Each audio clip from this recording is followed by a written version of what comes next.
Bapak Ibu yang saya hormati, tahun lalu kalau tidak salah kami juga pernah menyampaikan terkait dengan penilaian berbasis SWOT. Nah, kali ini saya ingin berbagi saja, kita share, kita diskusi bagaimana penilaian kinerja praktek ya, terutama bagi Bapak Ibu teman-teman yang mengajar di SMK sudah tidak asing lagi ya, sudah tidak asing lagi, kesehariannya memang berkutat dengan mahasiswa, dengan siswa-siswa yang melaksanakan praktek.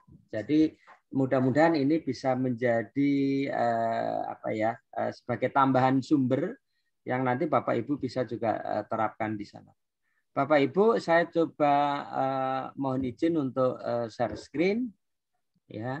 Ini materi yang sudah sebetulnya sudah ada juga cukup lama. Namun kita mari sama-sama kita lihat ya, apa sih sebetulnya penilaian dengan konsep penilaian kinerja praktek.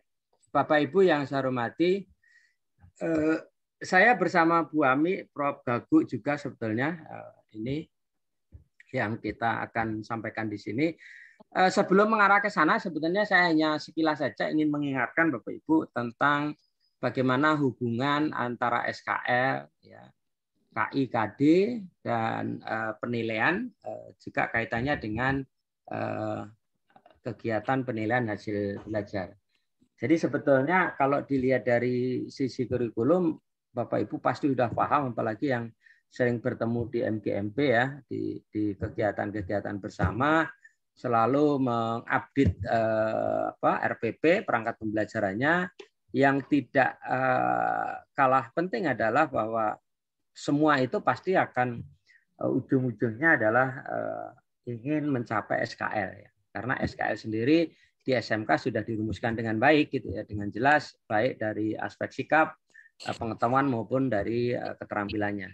Ini skema hubungannya Bapak Ibu kalau kita bisa lihat. Maka dari SKL ini ya, semestinya akan ada proses ya, setelah diturunkan dari KI KD, kemudian di sana juga nanti diturunkan jadi indikator-indikator, maka proses pembelajaran. Ini kalau proses pembelajaran pasti juga banyak yang paham bahwa proses pembelajaran sekarang lebih condong kepada PBL ya dan PJBL ya. PJBL itu project based learning. Nah, itu bagi kita juga tidak terlalu masalah ya, teman-teman produktif itu pembelajarannya sudah sangat familiar dengan program based learning dan project based learning. Nah, setelah itu barulah dilihat bagaimana pencapaian hasil belajar ini untuk mengukur ini. Sebetulnya kan sederhana ya, sederhana. Nah, untuk itu ada beberapa hal, saya akan beranjak dari standar kompetensi. Kita lihat sebetulnya saya akan mengarah kepada yang kuning ya, walaupun nanti yang sikap juga tidak bisa terlalu dipisahkan dari aspek keterampilan, karena penilaian sikap itu tidak terlalu jauh dengan penilaian keterampilan. Nah, SKL dari atau kualifikasi kemampuan dari teman-teman atau siswa-siswa kita sebetulnya adalah memiliki kemampuan berpikir dan tindak yang efektif dan kreatif dalam ranah abstrak dan konkret ya. Keterampilan itu nanti dibagi dengan ranah abstrak dan konkret sebagai pengembangan dari yang dipelajari di sekolah secara mandiri. Bapak Ibu sekalian yang saya hormati, ini nanti kaitannya dengan taksonomi Bloom ya, yang sudah direvisi oleh Anderson ya. Nanti kita akan lihat bagaimana merumuskan mencapai standar ini gitu ya. Jadi harapan kami Bapak Ibu ujung tombak yang berada di garis depan untuk menghasilkan lulusan-lulusan SMK yang memang harus memiliki kompetensi seperti ini. Ya. Nah, itu semua biasanya Bapak Ibu sudah terbiasa dengan alur ini ya. Mulai dari KD, IPK, materi pembelajaran. Nah, kita fokus nanti akan kita coba lihat di sini.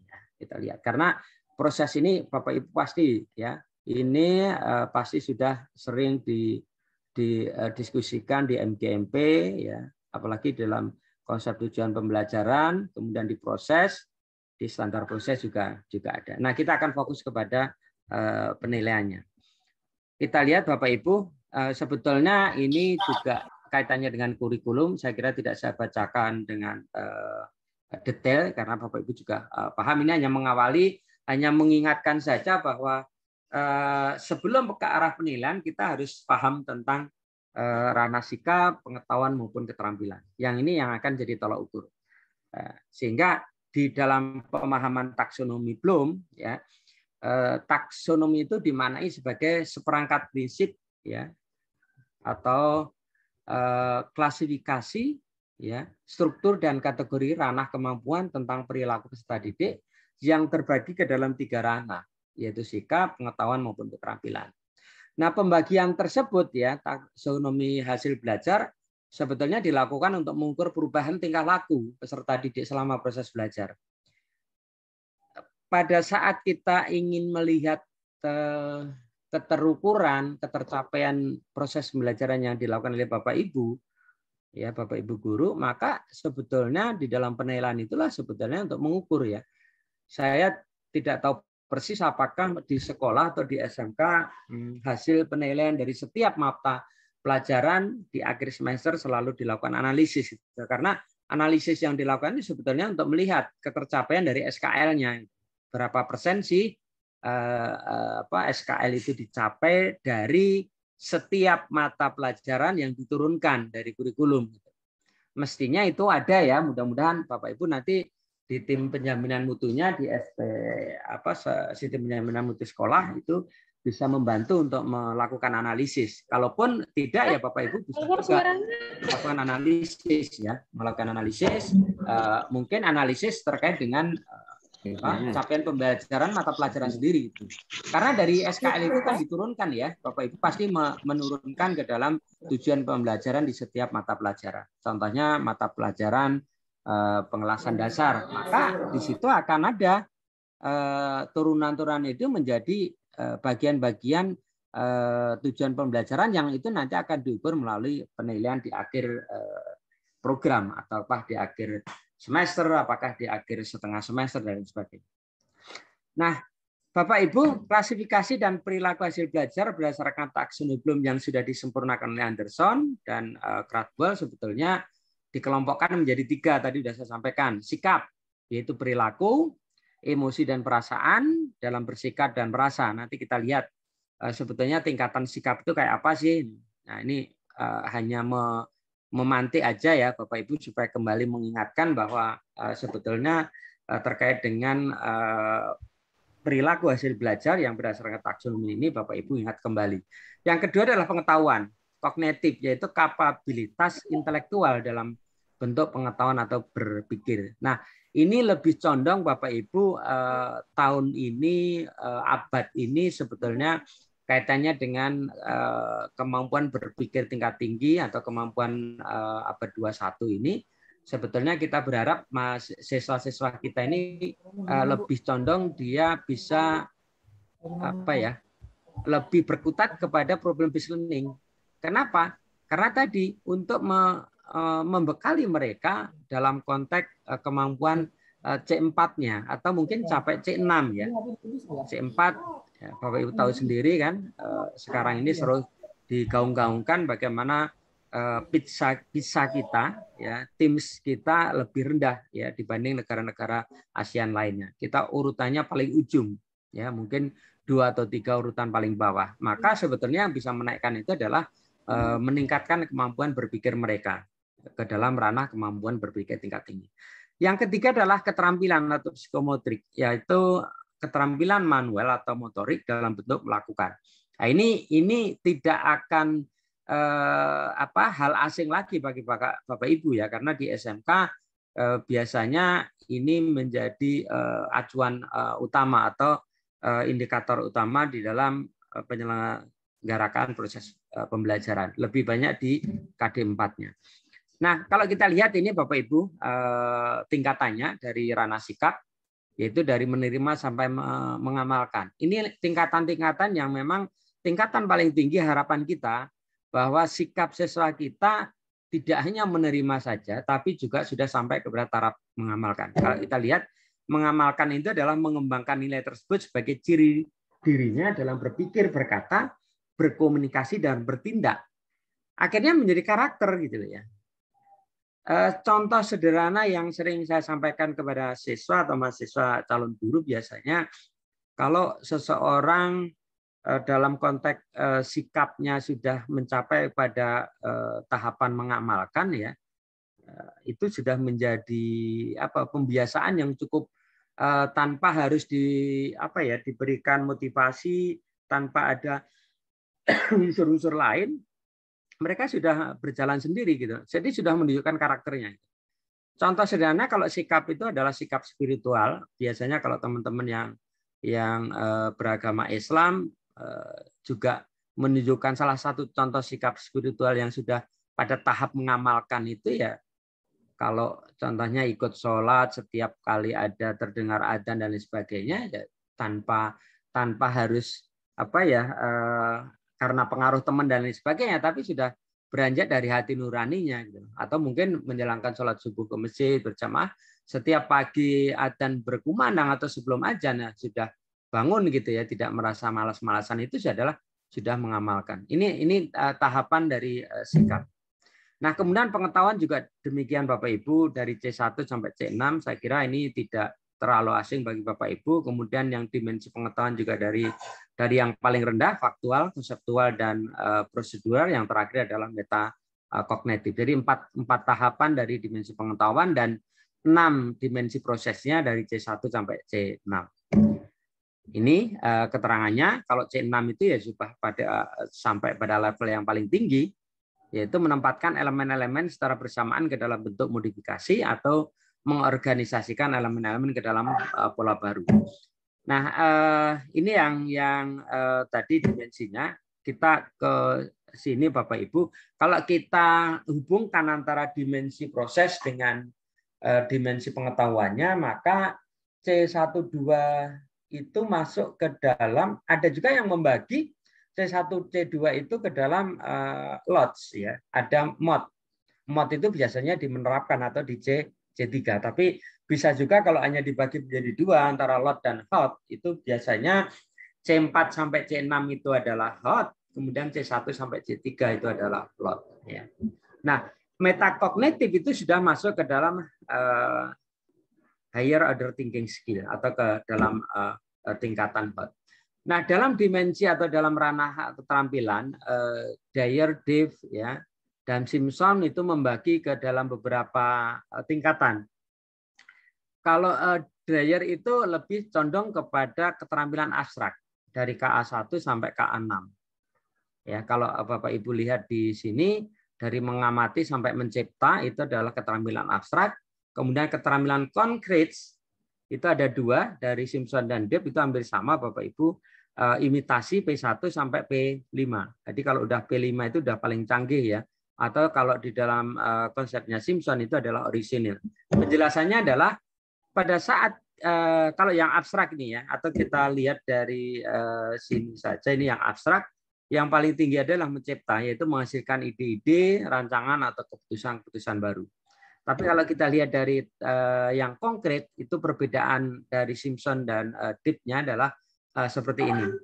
Kalau pada tingkatan yang paling tinggi, maka seorang siswa itu bisa melakukan unjuk kerja, ya, unjuk kerja. Sebentar Bapak Ibu. Ibu, mohon maaf, saya lagi P2M itu Bu. Bu Yayu. Nggih. Ngapunten Ibu, lagi ngasih materi di P2M. Nggih. Nanti saya telepon. Suwun Ibu. Nah, Bapak Ibu, kita lanjutkan. Tingkat taksonomi Simpson di dalam keterampilan konkret itu mulai dari persepsi, kesiapan meniru itu 1 level, yaitu menunjukkan perhatian untuk melakukan satu gerakan, ya sih niru-niru ya. Kalau di konsep kita meniru guru itu demonstrasi, kemudian siswanya menirukan ya. Contohnya mau melakukan pengelasan, gurunya mendemonstrasikan dulu caranya ngelas, caranya mengatur arus, caranya memilih kelasnya, ya, memilih elektrodenya, kemudian memilih juga plat-plat tebal yang tipisnya seperti apa. Kemudian memisahkan gerakan, atau kalau dalam DIV itu adalah manipulasi, melakukan gerakan mekanistik, melakukan suatu pekerjaan dengan sedikit percaya dan kemampuan melalui perintah dan berlatih. Jadi ini masih kalau orang berlatih untuk mengendari sepeda motor atau sepeda itu ya masih belum percaya diri, artinya masih goyangannya masih cukup banyak gitu ya. Kemudian sudah mulai mahir ya, atau kalau dalam DIV itu adalah presisi, melakukan gerakan kompleks dan termodifikasi. Jadi sudah antara gerakan, kalau latihan mengemudi itu ya antara gerakan memindahkan gigi dengan menginjak pedal kopling dengan gerakan menekan pedal gas itu sudah seirama gitu ya, tidak kagok lagi. Kemudian gerakan mobilnya juga tidak terhentak-hentak lagi. Kemudian yang keempat adalah gerakannya menjadi alami. Menjadi gerakan alami yang diciptakan sendiri atas dasar gerakan yang sudah dikuasai sebelumnya.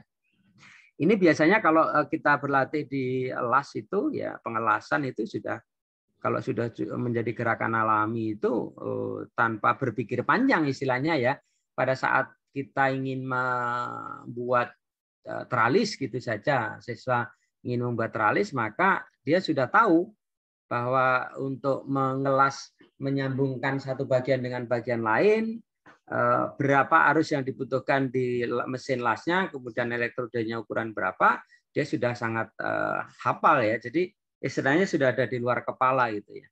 Kemudian juga di konsepnya DIP juga sama, keterampilan berkembang dengan baik sehingga seseorang dapat mengubah pola gerakan sesuai dengan persyaratan khusus untuk dapat digunakan mengatasi situasi problem yang tidak sesuai dengan SOP. Artinya tidak hanya berdasarkan standar SOP aja. Kalau SOP kan terlalu kaku ya, dari gerakan 1 ke gerakan 2 itu jika ada problem itu biasanya tidak bisa mengatasi, itu biasanya di level sebelumnya. Tapi kalau di level 4 ini biasanya sudah bisa melakukan manuver terhadap problem-problem pada saat dia melakukan gerakan. Nah, yang terakhir adalah tindakan original atau origination atau naturalisasi. Ini yang paling tinggi kualifikasi atau level tertinggi di dalam keterampilan konkret, yaitu menjadi gerakan baru yang original dan sukar untuk ditiru oleh orang lain dan menjadi ciri khasnya. Ya, ini kalau di pemain sepak bola itu ya udah pemain-pemain yang tingkat tinggi yang bayarannya sudah cukup tinggi ya. Ada siapa ya? Kalau saya kan nggak begitu suka dengan sepak bola ya. Ada Ronaldo dan lain sebagainya. Itu yang hebat, gerakan-gerakan yang tidak atau sulit untuk ditiru oleh orang lain. Kalau di dalam las ya dengan cukup canggihnya mereka, atau mungkin sudah mencapai tarapan profesionalisasi paling tinggi ya. Ya, mungkin gerakan las yang di bawah laut dan lain sebagainya tidak mengalami kendala lagi dan sudah bisa mengatasi setiap problem yang terjadi. Kemudian kalau di DIP itu adalah melakukan unjuk kerja level tinggi secara alamiah tanpa perlu berpikir lama dengan mengkreasi langkah kerja yang baru. Jadi sudah bisa menciptakan gerakan-gerakan yang terbaru yang memang belum dipelajari sebelumnya. Jadi berdasarkan dari kemampuan dia di level 4 itu seseorang sudah sangat tinggi. Kalau ini sudah benar-benar disebut sebagai seorang yang profesionalis. Profesional yang cukup tinggi. Nah, Bapak Ibu menginjak kepada ini tadi sebetulnya hanya pembuka saja ya.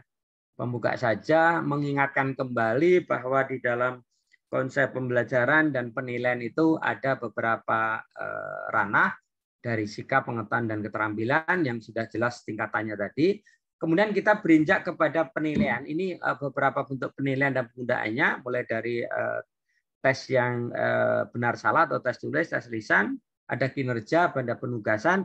Jadi walaupun judulnya tadi adalah kinerja praktek, Bapak Ibu, saya akan menyampaikan dari setiap tes atau setiap instrumen penilaian, kemudian nanti walaupun tidak terlalu detail gitu, Bapak Ibu bisa sebagai pembanding gitu ya.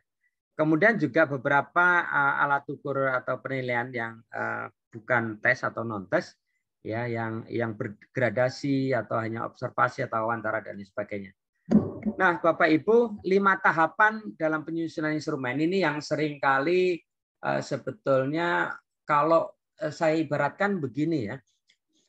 Kalau Bapak Ibu ingin melihat data yang sebenarnya mengukur suhu tubuh, berarti kan Bapak Ibu harus menggunakan termometer yang benar-benar termometer yang terkalibrasi dengan baik. Kalau Bapak Ibu ingin melihat ukuran liter bensin yang dikeluarkan dari pom bensin, bahwa itu benar-benar 1 liter, mestinya mesin itu harus alat ukurnya harus terkalibrasi dengan baik. Maka Bapak Ibu penting dalam penyusunan instrumen itu Bapak Ibu harus memperhatikan itu, karena alat ukur itu kan kunci dari keberhasilan kita melakukan proses belajaran.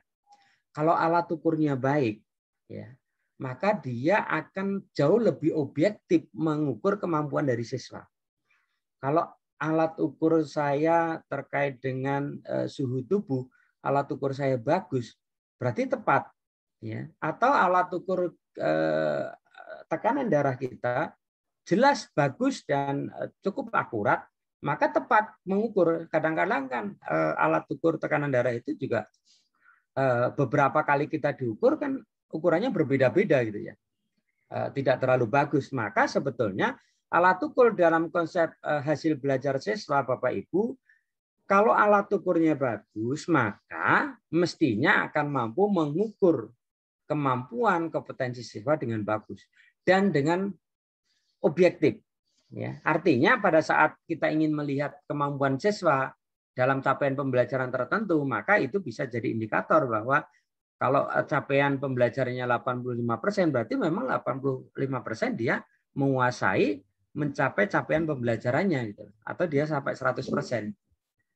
Nah, jadi sekali lagi tahapan-tahapan penyusunan instrumen ini penting. Apalagi Bapak Ibu sekarang tidak ada lagi yang disebut dengan nama ujian nasional atau yang ujian yang dilakukan secara serempak secara nasional menjadi tolak ukur dari seluruh siswa seluruh Indonesia yang soalnya juga sama ya terstandar. Nah, berarti sekarang Bapak Ibu punya andil yang cukup besar untuk melihat capaian pembelajaran siswa itu sendiri. Ya, karena kita memiliki kewenangan untuk mengukur itu. Nah, tahapan ini Bapak Ibu dimulai dari penyusunan kisi-kisi instrumen. Sebelum ini mestinya juga ada analisis ya. Analisis dari capaian pembelajaran dari SKL ya, dari KIKD-nya, kemudian dari indikator-indikatornya, maka Bapak Ibu akan baru bisa menyusun kisi-kisi. Setelah kisi-kisi instrumen disusun Bapak Ibu, barulah Bapak Ibu bisa mengembangkan. Apakah instrumen yang akan dikembangkan bentuknya tadi, apakah instrumen itu hanya pilihan ganda, uraian, atau juga instrumen kinerja praktek, atau instrumen untuk melihat proyek, produk, ataupun instrumen untuk mengukur sikapnya siswa. Jadi ini kita mulai mengembangkan. Nah, itu sebetulnya bisa dilakukan sejak awal di dalam analisis tadi ya. Analisis kalau kemampuan ini saya harus ukur melalui apa? Ya, dengan indikator-indikator yang jelas yang ada di kisi-kisi. Ya, udah dijelaskan di sana bahwa bentuk instrumennya, bentuk alat ukurnya nanti adalah bentuknya uji kinerja atau unjuk kerja, ya, atau mungkin yang lain. Nah, kemudian yang lebih penting lagi adalah tidak hanya mengembangkan instrumen, tapi juga mengembangkan rubrik atau pedoman skornya. Karena itu menjadi ukuran juga nanti hasil dari pengisian instrumen itu seperti apa harus dilihat dari rubrik yang ada. Supaya apa? Supaya rubrik itu menjadi acuan bagi setiap pendidik atau setiap guru yang akan menilai itu punya persepsi yang sama.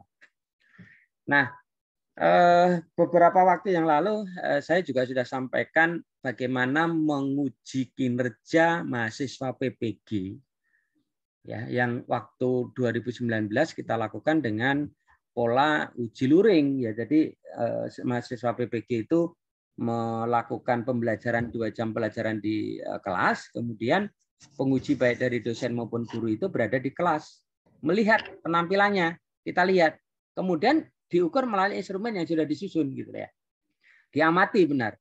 Nah, pengamatan itu sebetulnya Bapak Ibu akan menjadi persepsi yang sama antara dua penguji, baik guru maupun dosen, kalau dia memahami isi rubrik tersebut. Kalau tidak, maka bisa saja yang satu nilainya 2, yang satu nilainya 10 gitu. Nah, itu kan kurang objektif untuk menilai sebuah seseorang yang melakukan kinerja atau melakukan unjuk kerja. Maka dibuatlah rubrik. Jadi rubrik ini acuan agar persepsi dari beberapa penguji itu bisa sama, mempersepsikannya sama. Nah, saat ini mahasiswa PBG uji kinerjanya tidak secara langsung ya, tapi dilakukan melalui video pembelajaran, kemudian penyusunan RAPP, dan yang ketiga adalah penyusunan portofolio. Itu juga kita sudah susun rubriknya dengan baik. Kemudian yang ke 1, 2, 3, 4, penyusunan instrumen sendiri. Ya.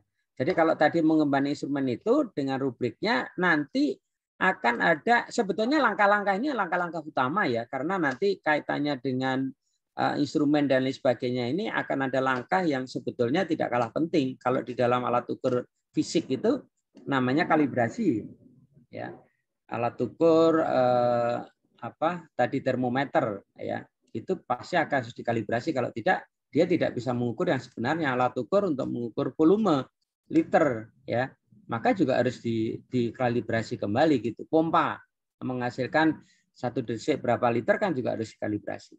Maka instrumen ini sebetulnya setelah disusun juga harus dilakukan validasi, ya, baik validasi yang sederhana maupun yang validasi.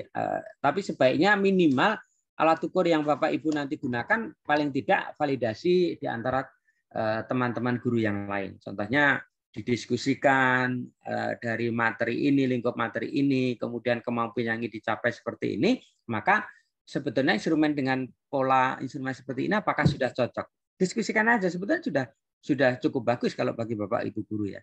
Kalau di dalam penulisan tesis atau disertasi biasanya ada validasi ahli ya.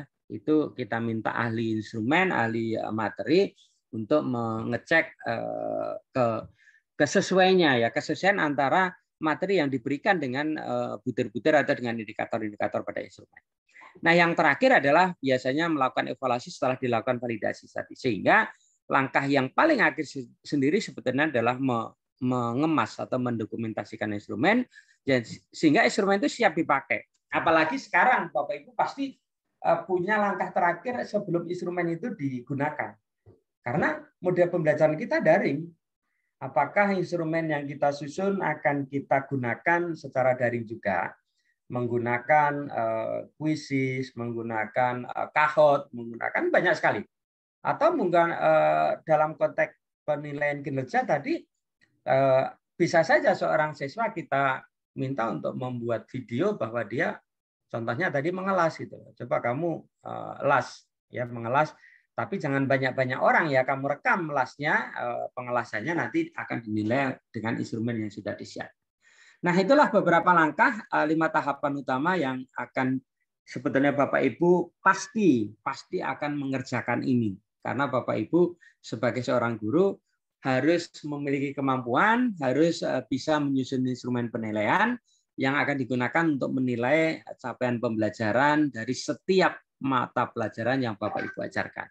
Tidak mungkin tidak ya. Hanya saja seringkali tidak hanya di guru ya Bapak Ibu, di dosen pun juga demikian.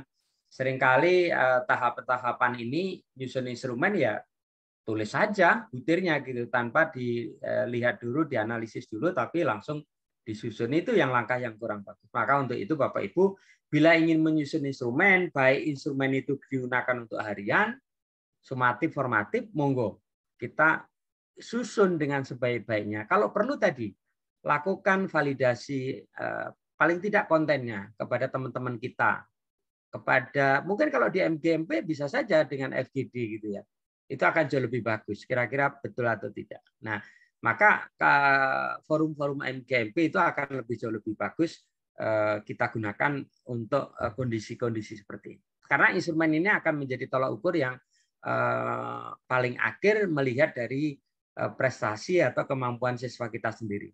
Atau nanti lebih jauh kalau asesmen nasional sudah kita terapkan seperti tidak asesmen nasional tidak kita persepsikan seperti ujian ujian nasional ya, UN ya. Tidak, nanti beda tujuannya. Nanti Bapak Ibu mungkin sudah banyak yang paham tentang asesmen nasional. Kita lanjut Bapak Ibu, yang akan kita bahas di sini khususnya di teknik penilaian ada nanti saya sampaikan juga di materi ini, nanti saya kirim ke Bapak Ibu. Ada penilaian tertulis, ada penilaian portofolio, penilaian diri, dan penilaian antar teman. Kemudian penilaian unjuk kerja ini sikap produk dan proyek saya tebalkan ini karena ini lebih banyak, lebih condong yang bisa Bapak Ibu gunakan dalam menguji atau melihat kemampuan dari siswa-siswa kita terkait dengan unjuk kerjanya, terkait dengan hasil yang dibuat atau produk yang dihasilkan dari prakteknya, atau sikap mereka, atau juga proyek yang diberikan kepada mereka di akhir semester. Nah, ini yang tulis saya kira tidak saya jelaskan secara spesifik. Biasanya ujian tulis ini bisa saja bentuknya ada uraian, ada pilihan ganda, dan lain sebagainya. Ya, bisa nilainya rentang 0 sampai 100. Ya. Seperti pilihan ganda atau 2 pilihan, betul salah, ya tidak. Atau juga mengisi atau melengkapi jawaban singkat atau juga uraian. Nah, ini tidak saya bahas secara. Nah, sekarang menginjak pada unjuk kerja. Ya, penilaian untuk unjuk kerja, Bapak Ibu, sebetulnya unjuk kerja itu kita perlu banyak waktu ya, karena menilainya tidak bisa serentak seperti tes tulis pilihan ganda ya, tes pilihan ganda, apalagi dengan sistem daring ya, kita nggak perlu koreksi lagi Bapak Ibu sekalian. Kita masukkan ke dalam sistem, apa itu Quizzes atau Kahoot, atau mungkin Google gitu ya, di Classroom itu, tinggal kita share, mereka mengisi, hasilnya udah kelihatan. Ya, lebih efisien, kita nggak koreksi satu-satu lagi. Dengan Bapak Ibu mungkin yang seangkatan saya pasti sudah pernah ya mengkoreksi pilihan ganda itu dengan kertas atau dengan plastik, kemudian kita bolong lokasi lubang pakai spidol gitu ya. Dan itu ngitung satu-satu gitu loh, mana yang salah, mana yang benar. Tapi sekarang kan tidak. Dengan daring ini selesai ujian, mereka sudah tahu juga, siswanya juga sudah tahu nilainya berapa. Jadi kita lebih terbuka ya. Nah, unjuk kerja, pengamatan terhadap aktivitas siswa sebagaimana terjadi, yaitu bisa unjuk kerja, bisa tingkah laku, bisa interaksi. Jadi kegiatan siswa yang kita amati secara penuh, ya, kita amati secara penuh, kemudian kita identifikasi. Nah, bagaimana identifikasinya? Itu ya perlu alat. Alat itu adalah instrumen penilaian. Nah, sebetulnya kita lihat dulu apa sih sebetulnya penilaian kinerja itu atau performance assessment, sebagian indikator kompetensi ya dalam kurikulum menuntut agar siswa berunjuk kerja. Misalnya memainkan alat musik bagi teman-teman yang jurusan musik, menari, ya tari menggunakan alat sains bagi teman-teman MIPA, mengoperasikan peralatan ini yang teknik ini ya. Ini teknik ini ada 3 keteknikan tadi. Kemudian melakukan permainan. Ini bisa ini yang di pariwisata juga bisa. Menyelesaikan masalah secara kelompok, berpartisipasi dalam diskusi, semuanya itu memerlukan observasi. Jadi sebagai seorang guru, Bapak Ibu nanti menjadi observer ya pada saat kita ingin lihat performa dari siswa kita. Nah, memang kelemahannya adalah unjuk kerja ini untuk menilainya diperlukan waktu ya. Karena selama siswa melakukan aktivitas, selama itu juga lah sebetulnya kita menilai. Namun Bapak Ibu pasti punya strategi ya bagaimana menilai supaya tidak selama kegiatan seterusnya Bapak Ibu istilahnya melihat terus, tapi poin-poin penting mana yang perlu dinilai nanti akan kelihatan. Penilaian kinerja dimaksud sebagai penilaian pada saat peserta didik terlibat dalam aktivitas pembelajaran. Jadi unjuk kerja atau performance assessment ini sebetulnya Bapak Ibu bisa lakukan pada saat siswa kita melakukan aktivitas pembelajaran. Apakah tadi yang di mekanik industri dia melaksanakan praktek pengelasan. Jadi sebetulnya kalau Bapak Ibu ingin melihat kemampuan skill mereka dalam praktek pengelas ya dari tahapan job 1, job 2, job 3 itu sudah ada nilai. Bapak Ibu langsung melihat mereka. Jadi dari sisi praktek itu Bapak Ibu sudah bisa nilai. Nah, Penilaian unjuk kerja atau proses kerjanya adalah dapat diamati melalui proses menggunakan peralatan lab dan pengoperasian suatu alat. Ini teman-teman yang teknik terutama ya. Kalau di pariwisata khususnya perhotelan juga sama, atau mungkin di boga juga demikian. Bapak Ibu bisa mengamati mereka melaksanakan contohnya merapikan tempat tidur atau kamar hotel ya. Itu menjadi bagian dari penilaian unjuk kerja. Penilaian unjuk kerja dilakukan melalui pengamatan, betul. Jadi kita harus amati apakah penilaian dilakukan secara langsung di hadapan mereka atau penilaian itu ya kita lihat melalui kalau sekarang kita bisa tadi seperti di UKIN PPG, atau juga kalau di dalam ruangan tertentu bisa saja kita pasang sebuah kamera kemudian kita menilai dari tempat yang lain gitu. Ya, itu bisa juga dilakukan. Sama. Ya. Alat pengamatannya ya bisa berupa instrumen tadi, bisa berisi checklist atau skala atau renterang ya, tinggal kita centang-centang, atau juga kalau pengamatan itu dilakukan dengan pengamatan yang secara kualitatif bisa saja deskripsi yang kita amati kita bisa tulis ya, tidak harus centang atau skala rentang saja. Nah, Bapak Ibu sekalian, saya lanjutkan. Mas apa tadi ya, atau mungkin Bu Ami, mohon nanti kalau waktunya sudah dekat atau terlalu lama mungkin nanti saya diingatkan ya. Saya biasanya bicara 1 jam 2 jam itu tidak terasa ya, tahu-tahu habis waktunya sehingga untuk diskusi kurang gitu. Saya berharap nanti masih ada waktu untuk ngobrol dengan Bapak Ibu guru di sini. Nah, sebetulnya unjuk kerja ini Bapak Ibu adalah pengamatan terhadap aktivitas siswa ya, sebagaimana yang terjadi baik oleh unjuk kerja, tingkah laku atau interaksinya itu cocok dalam hal kalau teman-teman di bahasa itu seperti keterampilan berbicara, berpidato, baca puisi atau berdiskusi. Atau mungkin pada saat Bapak Ibu melaksanakan praktek di SMK, hasil prakteknya nanti dipresentasikan untuk membahasnya, itu bisa mereka unjuk kerja presentasi itu juga menjadi bagian dari penilaian unjuk kerja gitu.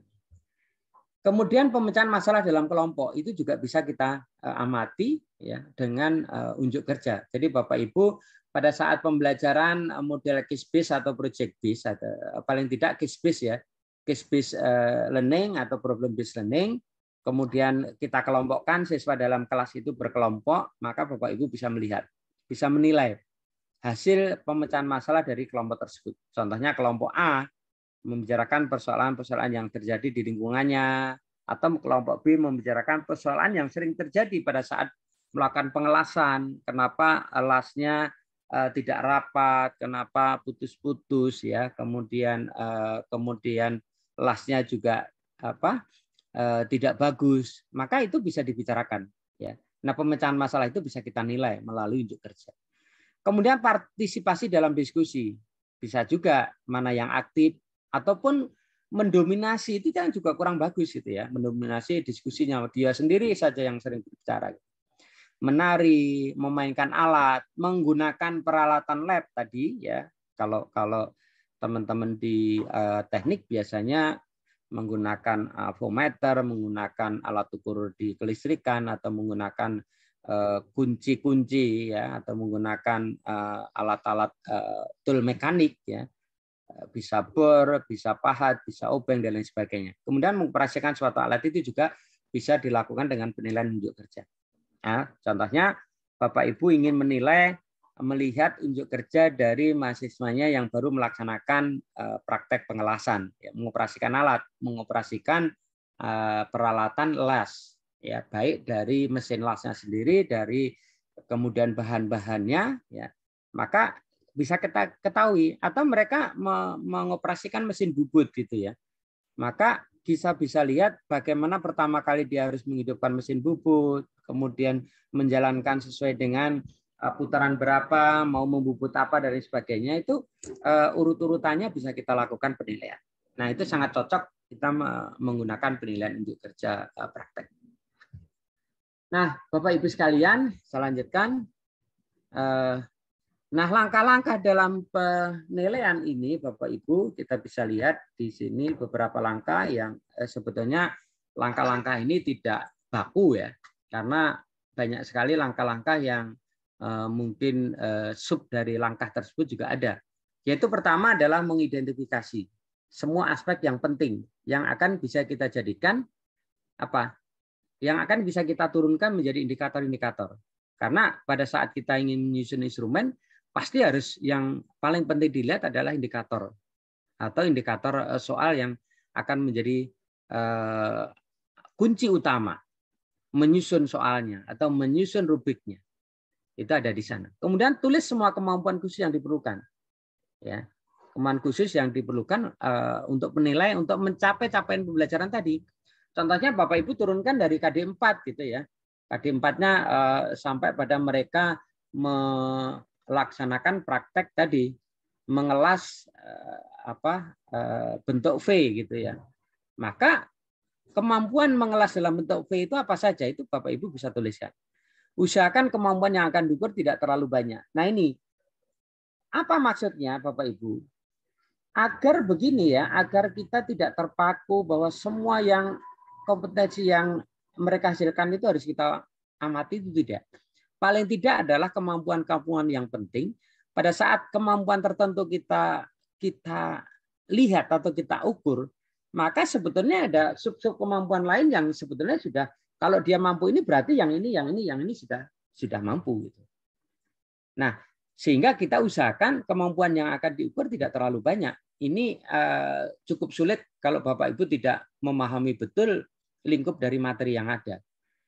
Ya, pada saat itu istilahnya berjenjang ya. Kalau kemampuan A, B, C kemampuan C dia mampu mencapai kemampuan C, maka sebetulnya kemampuan A, B dia sudah. Maka yang kita ukur adalah di C-nya saja cukup. Ya. Kemudian kan urutan kemampuan yang diukur berdasarkan urutan yang akan diamati. Nah ini biasanya Bapak Ibu menjadi ciri khusus sub-sub komponen atau indikator-indikator yang akan kita ukur, kita urutkan dari kemampuan yang paling rendah biasanya sampai kepada kemampuan yang paling tinggi, yang paling kompleks. Ya. Contohnya mungkin dari las tadi, las yang hanya las datar, mungkin sampai las di atas kepala. Nah, itu kan harus berjenjang ya, dari yang rendah sampai yang tinggi. Nah, karena tadi juga terkait dengan yang sebelumnya, maka pada saat ngelas-ngelas yang kemampuannya cukup tinggi tadi terpenuhi, maka sebenarnya yang dasar sudah dipenuhi juga. Tapi kan kita juga perlu ya, kalau itu capaiannya harus di kelas sebelumnya, maka di kelas sebelumnya kan juga harus ada data. Maka tetap kita harus nilai. Kita tidak bisa menilai saja di akhir program di kelas berapa, kelas akhir atau di kelas 12 itu tidak juga. Jadi setiap jenjang memang kita harus punya data penilaian. Nah, bila menggunakan rating scale perlu menyediakan kriteria untuk setiap pilihan. Ya, misalnya baik, bila, cukup, bila, kurang, bila. Jadi ada penjelasan yang sejelas-jelasnya dari setiap rating yang kita berikan. Ini akan memudahkan kita nanti dalam penilaian ya, tidak ragu. Dan yang paling penting adalah pencatatan. Kalau Bapak Ibu melakukan observasi, maka apa-apa yang harus dicatat, karena ini akan menjadi bahan data yang bisa kita berikan kesimpulan kepada hasil penilaian kita.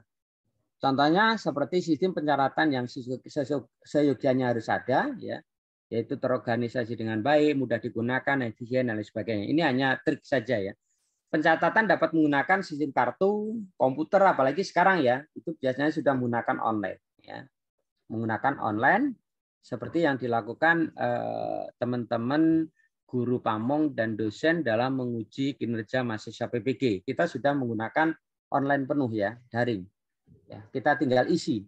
Ya, sehingga ada waktu tertentu yang harus kita kerjakan. Ini adalah contoh, Bapak Ibu, contoh lembar-lembar penilaian, ya, lembar-lembar penilaian untuk melihat kemampuan, lembar observasi untuk melihat proses kerja.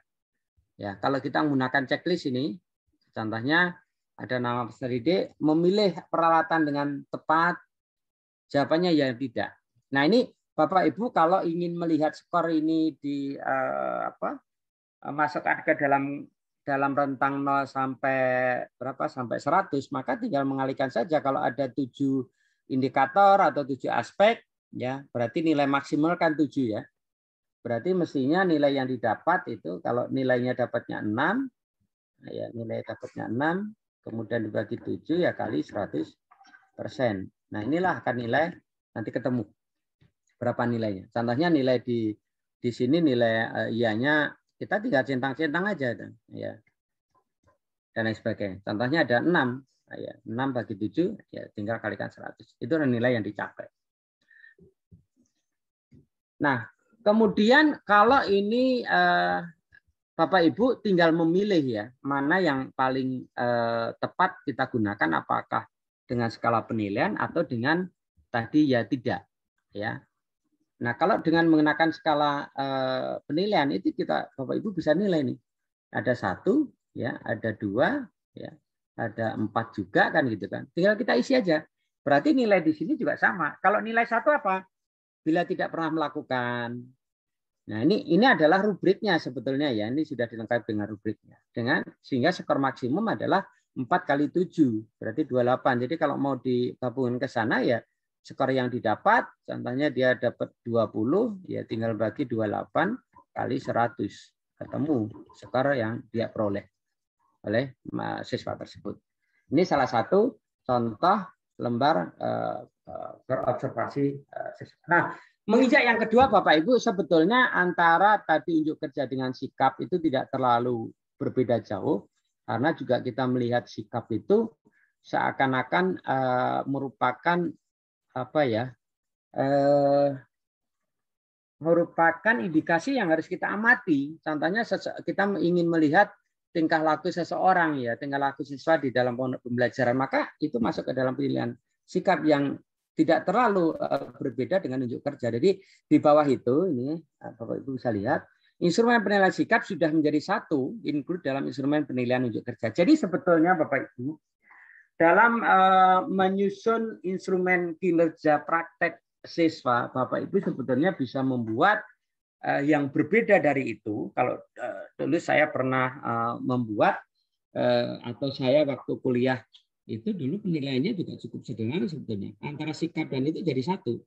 Jadi di sini ada aspek ya, sini aspek gitu. Ini contohnya sikap kita mulai dari persiapan ya. Persiapan itu menggunakan pakaian K3, contohnya K3. Kemudian ini proses. Nah, di sini pun juga tidak harus menggunakan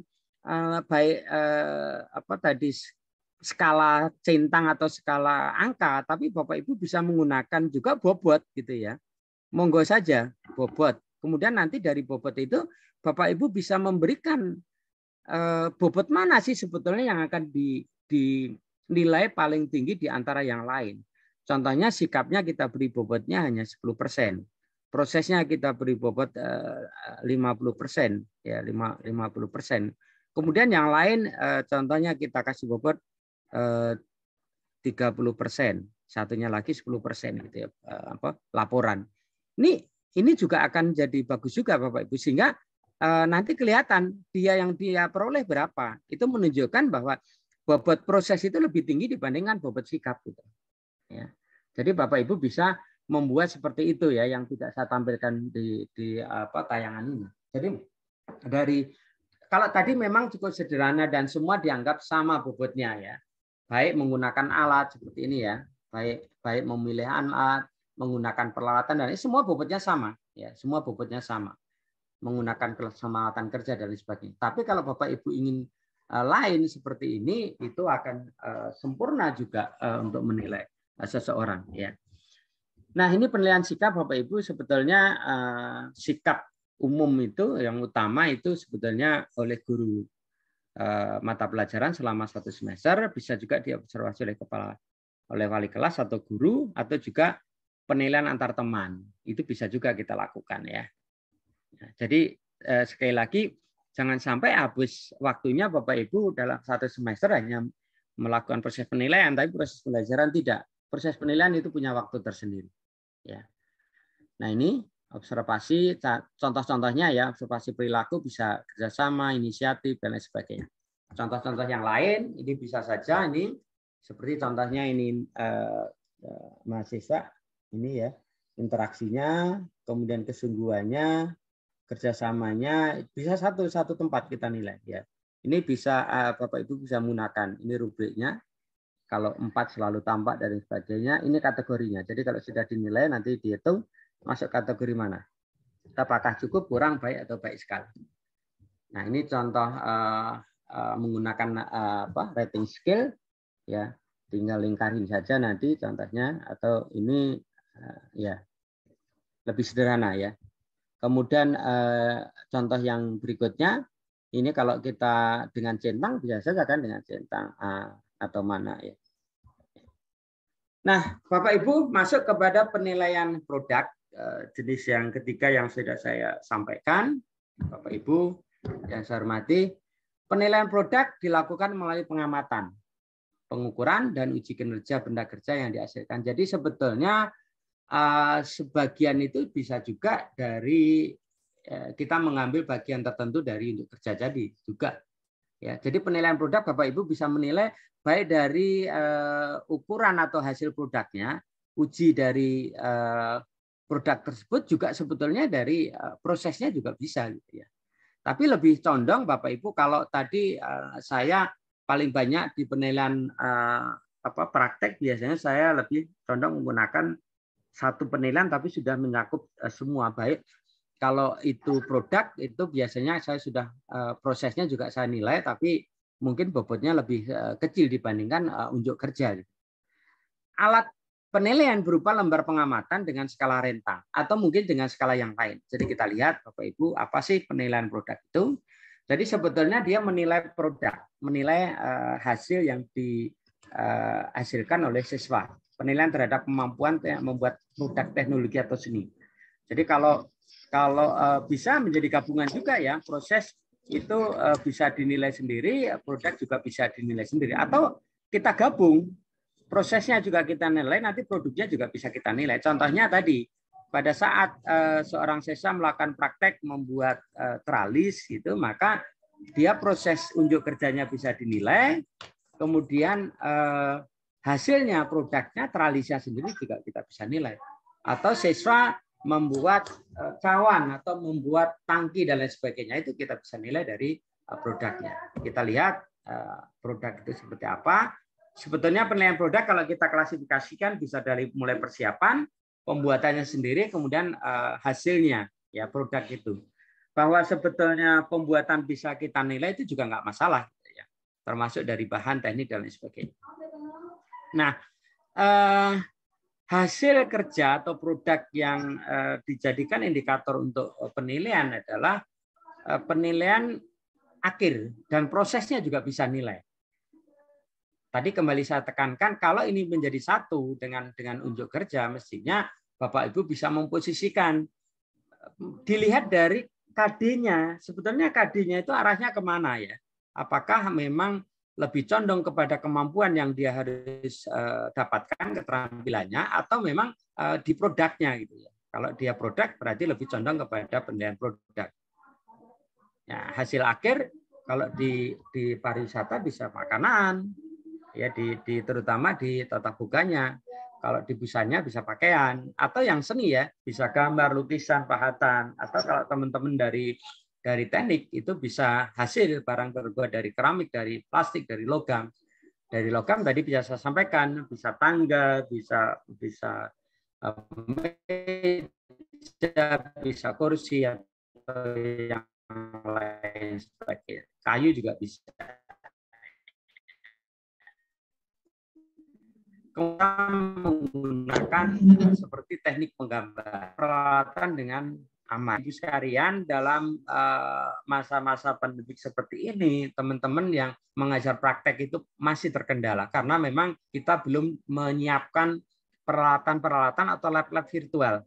Bapak Ibu, mudah-mudahan Bapak Ibu yang di mekanik tadi pernah melihat atau mungkin sudah punya gitu ya. Kalau las itu ada namanya las virtual, ya, ada las Yang saya pernah mencoba itu, seingat saya ada produk dari mana ya, luar negeri itu, saya juga pas kunjungan ke sana, Madrid waktu itu, saya disuruh mencoba alat elasnya itu apa ya, virtual, jadi tidak mengelas sebenarnya, tapi bentuk alatnya itu persis alat las yang kita miliki ya. Alat lasnya juga ada mesin las gitu. Ini mesin lasnya ya. Kemudian dari las ini juga ada elektrode, ada alat lasnya gitu. Kemudian yang dilas memang hanya model. Contohnya kita mengelas tabung gitu ya, mengelas tabung dengan kita tempelkan di sini. Yang akan kita las adalah ini contohnya. Maka alat ini tadi kita tempatkan di sini. Kemudian mesin ini kita hidupkan. Ya, kemudian di sini ada layar monitornya. Monitor. Nah, pada saat kita memulai, maka las ini akan mengelas seperti biasa. Kita terasa. Karena kita juga pakai topeng ya, pakai topeng las ya. Topeng las ini kita pakai, maka di sini akan kelihatan cahaya las ya. Kalau terlalu dekat dia juga nempel, kalau terlalu jauh juga tidak ngelas gitu. Jadi juga akan lengket juga gitu. Seperti pada umumnya ngelas. Nah, dari las ini kita terus kerjakan gitu. Nanti hasilnya ini tergambar di layar sini. Nah, dari layar ini langsung keluar analisa. Ini hebatnya. Tidak seperti analisa kita kalau anak disuruh ngelas kemudian hasilnya kita analisa ya. Biasanya kan kita analisa dari bolong-bolongnya atau mungkin kerapatan bahan lasnya juga tidak rapat dan sebagainya. Nah, kalau di komputer bisa dianalisis dan nilainya langsung keluar Bapak Ibu. Ada yang merah ya, ada yang hijau, ada yang kuning. Kalau sudah merah berarti nilainya di bawah 50 itu ya. Kalau dia hijau itu berarti di atas 70. Berarti dan akan kelihatan gambarnya itu kalau gambar las yang bagus ya akan rapi gitu ya, akan rapi sekali. Ya ini yang saya juga pernah mencoba menggunakan alat itu ternyata memang seperti biasa. Hanya saja Bapak Ibu mungkin tidak bisa digunakan untuk melatih kemampuan atau keterampilan konkret yang tadi saya sebutkan di taksonomi ya, yang paling atas atau ke tingkat mahir atau ke tingkat mahir itu mungkin tidak bisa. Kalau yang untuk dasar-dasar mungkin bisa karena pada pengelasan awal dasar kalau kita belum bisa biasanya kan akan lengket, kemudian juga kita takut dengan api dan lain sebagainya. Kita cahaya kadang-kadang juga kalah gitu. Tapi kalau sudah terampil di situ maka barulah kepada tingkat lanjut yang bisa kita gunakan alat yang ada di lab sebenarnya. Jadi sebetulnya sudah ada ya sebagian alat-alat praktek atau di lab itu yang menggunakan virtual, yang menggunakan teknologi canggih yang bisa digunakan untuk melaksanakan praktek yang mungkin tingkat dasar. Kalau tingkat tinggi mungkin memang harus terjun. Nah, itu beberapa hal Bapak Ibu yang bisa saya sampaikan contoh-contoh. Kemudian tugas penilaian produk itu bisa bentuknya seperti ini. Ini contohnya tugas ya. Contohnya tugas. Sebentar, ini kursornya jalannya lambat. Contohnya, tugas buatlah rancangan model benda yang menggunakan roda. Ini artinya tugas produk ini lebih condong kepada produknya ya. Jadi rancangan model itu bisa gambar rancangan modelnya, ya setelah digambar bahan untuk model ditulis, tulis spesifikasi bahan. Ini hanya ketentuannya ya. Kemudian yang akan kita lihat adalah produknya. Ini adalah contoh tugas membuat rancangan model benda yang menggunakan roda. Kemudian contohnya yang lain seperti ya. Nah, kalau tadi ingin kita buat pensekorannya, bisa saja ada gambar rancangan model, bahan tertulis dalam model, spesifikasi bahannya tertulis, unsur estetika. Nah, kemudian sebetulnya masih kurang ya kalau dia condong kepada penilaian produk. Mestinya adalah selain unsur estetika juga mungkin bentuk dari produknya itu sendiri itu mestinya digambarkan lebih atau dibobotkan lebih tinggi dibandingkan yang lain karena penilaiannya adalah penilaian produk. Contoh-contoh yang lain seperti contoh tugas ini adalah tugas penilaian produk. Contohnya rancang dan buatlah mainan yang menggunakan roda.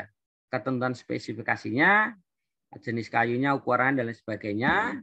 Kemudian format penilaiannya Bapak Ibu sebetulnya tadi sudah saya berikan beberapa contoh, bisa menggunakan skala rentang dan lain sebagainya, ketepatan penggunaan alat. Kemudian yang lebih penting sebetulnya di 67 itu adalah bendanya sendiri atau produknya sendiri gitu ya. Kebermanfaatannya termasuk itu sudah ada, keberfungsian sistem benda kerja, atau yang jelas ketepatan antara rancangan desain dengan benda yang dibuat ya, dan menarik tidaknya. Kemudian bisa juga penilaiannya ya, mungkin dalam bentuk tadi yang skala atau rentang juga bisa Bapak Ibu. Kalau ini, nah ini kan skala dicentang aja ya. Kalau ini adalah skala 1-2 ini penilaiannya. Nah, berikutnya adalah penilaian proyek. Jadi Bapak Ibu sebetulnya di SMK itu lebih condong, lebih banyak ya teman-teman menilai pada konsep penilaian baik produk, unjuk kerja, proyek, atau mungkin juga portofolio ya, yang hasil dari praktek-praktek itu bisa dikumpulkan, itu bisa jadi portofolio. Nah, kita menginjak kepada proyek. Ya, penilaian proyek dilakukan terhadap aktivitas belajar siswa dalam mengerjakan proyek. Nah, ini biasanya proyek itu bisa proyek apa ya, dari rancangan sampai hasil tuntas ya. Kalau tidak salah uji kompetensi di SMK dulu kita arahnya adalah modelnya adalah proyek ya. Jadi siswa diberikan proyek dengan spesifikasi tertentu, dia mengerjakan dalam waktu kurun tertentu, kemudian pengujinya akan menilai langsung di sana. Ya. Instrumen atau alat penilaian berupa lembar observasi dengan skala rentang terhadap persiapan proses kerja, hasil akhir, dan laporan proyek. Ya. Bisa rentang, sebetulnya juga bisa yang lain ya, penugasan terhadap tugas atau investigasi. Ini contohnya suatu investigasi dengan tahapan ya, perencanaan, pengumpulan data, pengolahan data, dan penyajian data. Ini Bapak Ibu bisa menggunakan penilaian proyek. Ya. Penilaian proyek sebetulnya akan bermanfaat ya untuk menilai keterampilan menyelidiki secara umum, pemahaman, pengetahuan dalam bidang tertentu, kemampuan mengaplikasikan pengetahuan dalam suatu penyelidikan. Ini lebih condong kepada kaitannya dengan discovery ya. Kalau pembelajaran discovery, maka Bapak Ibu bisa menggunakan penilaian proyek ya. Kemudian kemampuan menginformasikan subjek secara jelas. Ini lebih condong ke discovery. Contohnya, tapi ini untuk SD ya. Saya belum sempat membuat untuk SMK-nya ya, menganalisis bentuk perilaku yang muncul sebagai dampak globalisasi. Indikatornya konsumerisme, gaya hidup, ya kemudian penampilan dan lain sebagainya. Nah, indikatornya bisa bukti-bukti di sekitarnya, misalnya pariwisata, imigrasi, telekomunikasi dan sebagainya. Nggak usah, besok kan nggak pakai. Oh ya, saya pikir ada yang bocor ya, nggak apa-apa. Ya, kemudian buat daftar perubahan perilaku masyarakat seperti dampak globalisasi, misalnya dalam hal makanan, perilaku, gaya hidup, pakaian, dan lain sebagainya. Membandingkan pandangan orang tua dan anak mengenai perubahan-perubahan yang terjadi akibat pengaruh globalisasi. Kemudian contoh tugas penilaian proyek, lakukan penelitian sederhana di lingkungan sekitar mengenai pengaruh iklan di media cetak maupun di media elektronik terhadap gaya hidup anak SD ya. Nah, kalau SMK ya mestinya tugas penilaian proyek ya biasa saja membuat kalau yang di sipil biasanya membuat apa ya, desain rumah tinggal 2 lantai. Dia mulai merancang, menghitung bahannya, berapa biaya yang diperlukan, termasuk tukang-tukangnya, sampai selesai itu adalah proyek. Kalau orang-orang las, tolong mulai dari merancang. Merancang itu mencari data, ada rumah tinggal dengan prinsip rumah sederhana, minimalis, ada 3 jendela, ada 2 pintu yang harus dibuatkan teralis, gitu ya. Maka siswa disuruh datang ke rumah tersebut, mengukurnya, kemudian juga mencari model-model teralisnya. Mereka mendesain, baik dengan ukurannya, bahannya nanti menggunakan apa, sampai mengerjakannya sampai selesai. Kemudian selesai pun barangnya juga dinilai. Itulah proyek. Ya. Jadi proyek tidak hanya, kalau anak SMK tidak hanya dari proses pengerjaan, tapi mulai dari dia mencari informasi data awal. Contohnya tadi kalau membuat teralis ya, teralis yang mau dibuat itu di ukurannya berapa, mau menggunakan desain yang kayak apa gitu lah, apa desainnya itu penuh dengan bunga-bunga atau yang sederhananya hanya kotak-kotak saja atau mungkin dengan bentuk bulat, elip dan lain sebagainya. Itu harus dimintai juga sama yang punya rumah mestinya gitu loh. Observasi, Pak, Bapak minta desainnya kayak apa gitu. Jadi informasi awal. Barulah Bapak mendesain, barulah siswa disuruh mendesain. Setelah desain dikembalikan apakah bentuk desain seperti ini setuju gitu. Kalau sudah, barulah menginjak kepada proses pengerjaannya. Pengerjaannya sampai selesai, ya menentukan bahan, alatnya, proses pengerjaannya, kemudian finishing terakhir, kemudian sampai penyerahan. Ya, itu adalah tugas proyek kalau bagi anak-anak SMK akan lebih cocok. Apalagi kalau sudah punya unit produksi ya, Bapak Ibu bisa menerima orderan dari perumahan atau dari pabrik dan lain sebagainya, itu bisa kita kerjakan. Nah, ini cocok Bapak Ibu bagi sekolah-sekolah yang sudah memiliki unit-unit produksi atau mungkin dengan model teaching factory. Ya, tadi udah sedikit disinggung di awal pertemuan tadi, dengan model teaching factory juga cocok. Artinya begini, teaching factory yang dikerjasamakan dengan pabrik, dengan industri mana, itu sudah jelas dulu ya, mau mengerjakan apa, sehingga Bapak Ibu bisa melakukan analisis. Analisisnya adalah analisis terkait dengan pekerjaan yang akan dilakukan. Sebetulnya kalau kita terima pekerjaan ini, maka pekerjaan ini sebetulnya menunjang kompetensi yang mana gitu ya. Sehingga nanti itu akan merubah dari seluruh agenda ya, termasuk penjadwalan. Bisa saja penjadwalan yang awalnya tadi reguler biasa, maka jadwalnya nanti bisa sistem blok. Karena ada teaching factory, pekerjaan harus diselesaikan dalam waktu 2 bulan. Maka 2 bulan dia harus menyelesaikan kompetensi tertentu atau indikator-indikator tertentu terkait dengan mata pelajaran tertentu.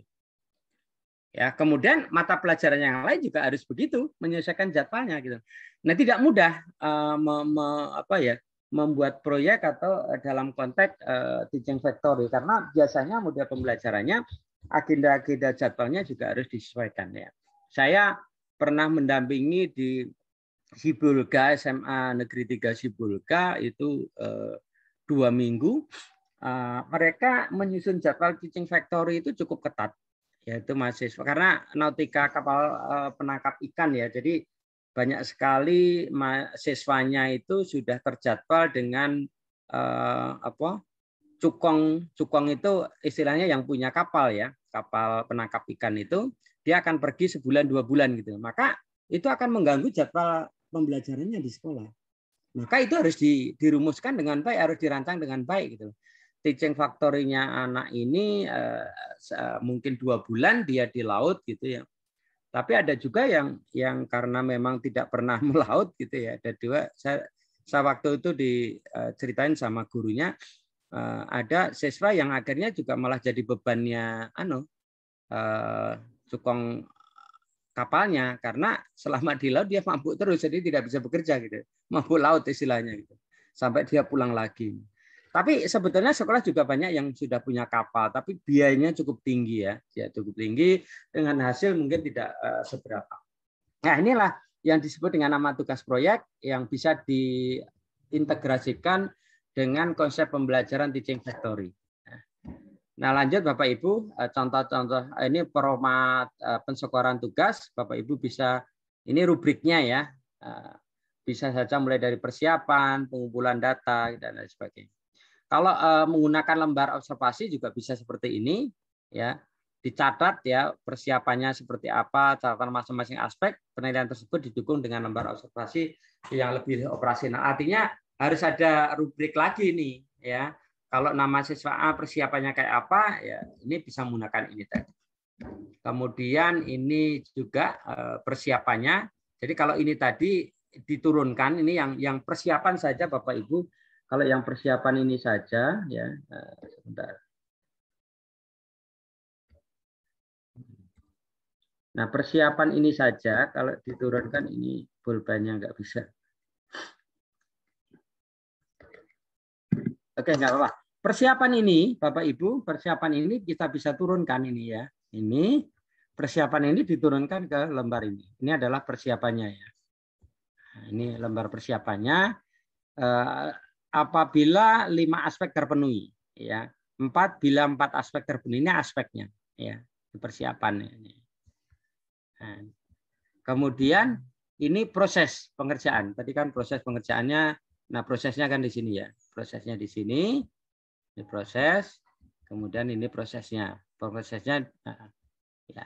Sebetulnya kalau mau sederhana ya dibuat satu tabel di sini ya. Ya, bisa proses ini bisa 1 2 3 1 2 3 atau kosong aja, tapi rubriknya lengkap gitu ya. Tinggal kita isi. Ini contohnya angka 4 kan gitu kan. Ini angka 1 kan gitu. Angka 2 ya. Nah, kalau ini kan setiap poin itu setiap komponen harus dibuat lembar observasi tersendiri. Kemudian ini hasil atau produknya ya. Nah, kalau seperti ini sebetulnya juga bisa Bapak Ibu nanti kita bobotkan hasil akhir. Karena ini adalah bentuknya proyek, produk, maka bobot yang paling besar di mana? Contohnya di proyek maupun di produk maupun di proses. Itu bisa kita bobotkan lebih besar dibandingkan yang persiapan maupun yang pelaporan kan itu. Nah, itu tadi Bapak Ibu untuk penilaian proyek. Kemudian lanjut waktunya masih berapa ini? Mudah-mudahan masih bisa diskusi ya. Kemudian kita lanjutkan yang portofolio. Ini portofolio pernah kita lakukan untuk menilai portofolionya guru 2007 Bapak Ibu, 2006 2007 itu kita pernah menilai untuk memberikan sertifikasi guru itu menggunakan portofolio. Tadi sudah saya cerita di awal, portofolio guru yang aktif dengan yang tidak itu bedanya antara bumi dan langit. Ada satu guru yang portofolionya bisa 3 kardus, karena ada buku, ada modul, macam-macam ya, karya yang lain gitu. Tapi ada juga yang hanya di map saja gitu kecil gitu, karena memang tidak punya karya gitu. Nah itu hasilnya akan berbeda. Nah kalau yang sekarang nanti teman-teman yang belum PPG pasti akan ada portofolio. Portofolio itu dalam bentuk kalau Prajab itu kita akan layani di dalam panduan adalah 3 tahun. Kalau dalam Dajab itu biasanya 2 tahun ya. 2 tahun sebelum masuk PPG. Jadi kalau masuk bulan PPG bulan September 2021 berarti turun ke belakang ya September 2019. Maka hasil karyanya bisa bentuk penelitian publikasi, kemudian bisa inovasi baru, bisa keikutsertaan dalam lomba, atau guru itu juga menjadi juara di tingkat provinsi, atau juga pengabdian masyarakatnya, atau juga inovasi-inovasi baru, atau refleksi diri. Guru punya refleksi diri ya, seperti contohnya dalam remedial, guru juga harus melihat hasil nilai dari siswa ini yang salah saya atau siswanya. Materi yang saya berikan itu sudah betul sesuai dengan model pembelajaran yang saya terapkan atau tidak, maka itu adalah refleksi. Jadi itu juga bisa jadikan dokumen untuk penilaian portofolio. Jadi sebetulnya portofolio itu kaitannya adalah pengumpulan dokumen sebagai bukti dari aktivitas yang pernah dilaksanakan. Itu adalah portofolio. Ya, yaitu penilaian melalui koleksi karya, hasil kerja yang sistematis. Penilaian portofolio dilaksanakan terhadap sekumpulan bukti, ya, bukti dari hasil belajar, ada belajar, evidence of learning, siswa dalam bentuk buku kerja. Nah, kalau di dalam siswa yang paling banyak menggunakan penilaian portofolio adalah PAUD. Contohnya PAUD itu anak-anak menggunting kertas, melipat, kemudian membentuk benda-benda tertentu itu didokumentasikan. Nah, dari situlah dikumpulkan nanti gurunya yang akan menilai portofolio tersebut di setiap akhir semester.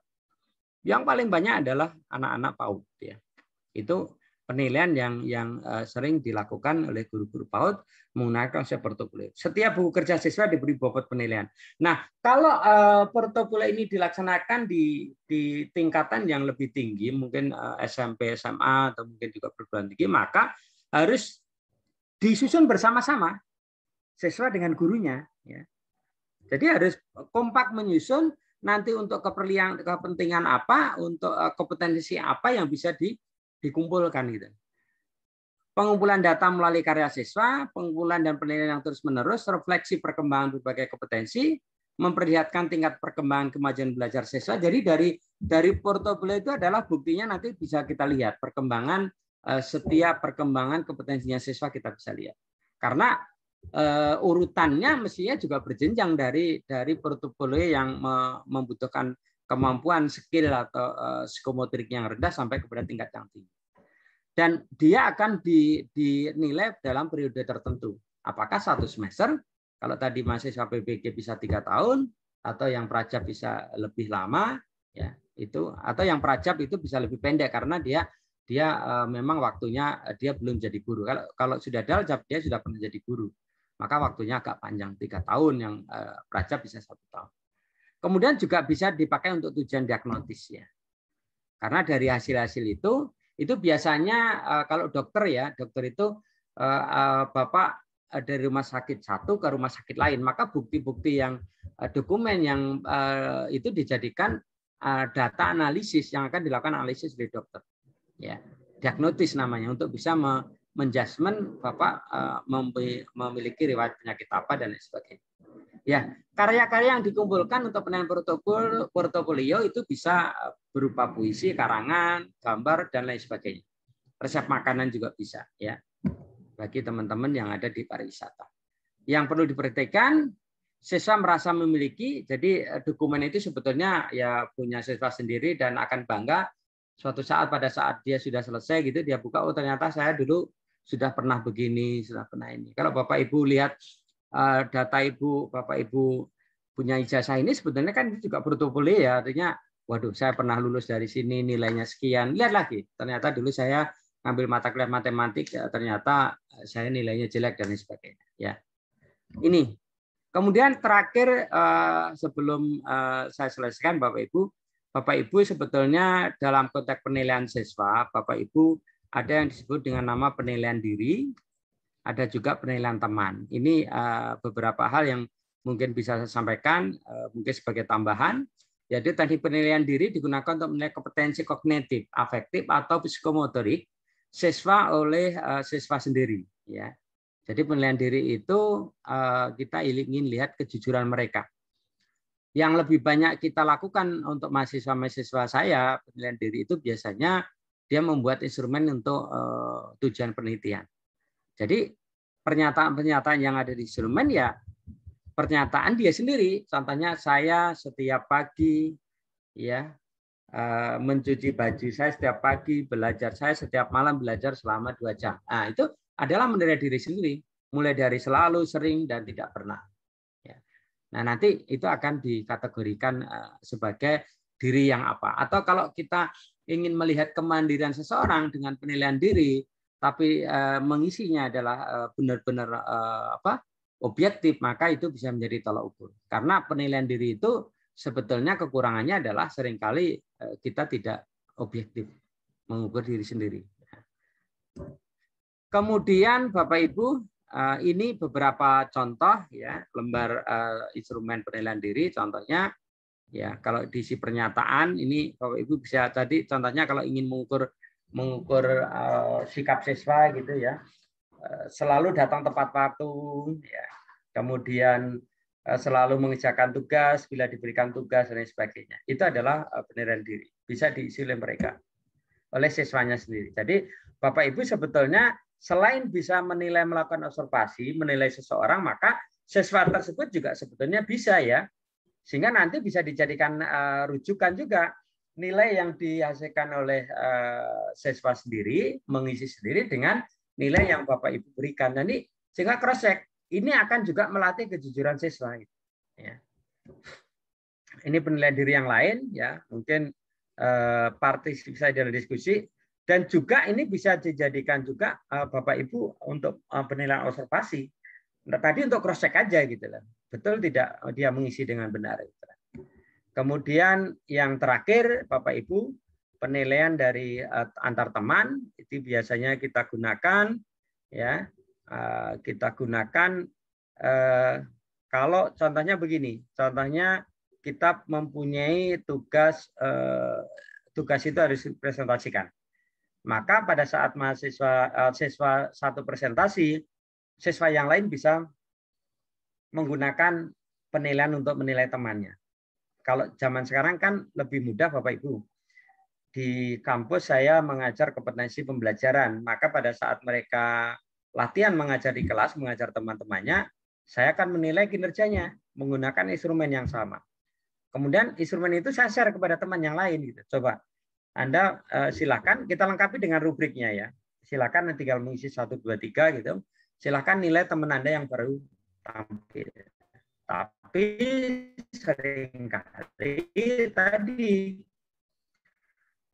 atau kurang objektif karena merasa itu temannya, teman baiknya. Kalau dia tidak teman baik, mungkin nilainya lebih jelek. Itu sulit untuk kita hilang. Tapi kalau nanti kita cross check kembali dengan penilaian yang kita lakukan, maka kita mencoba untuk menyadarkan mereka bahwa penilaian teman itu harus juga objektif dan harus jujur ya. Yang penilaian itu bisa kita manfaatkan juga untuk bahan perbandingan penilaian kita. Nah, ini Bapak Ibu yang saya hormati, contoh-contohnya ini seperti ini penilaian antar teman, berusaha belajar dengan sungguh-sungguh.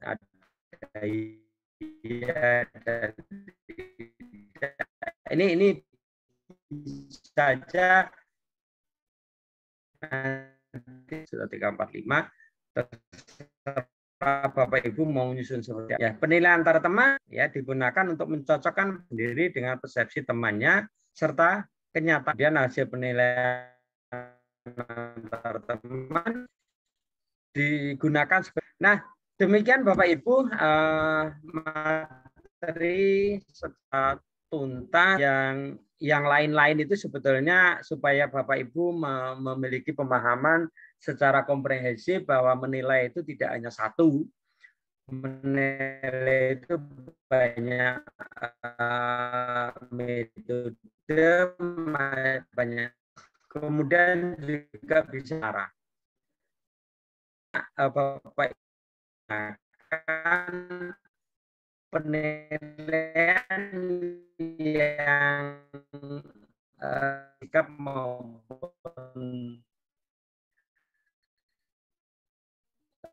saya dulu mengajar, maka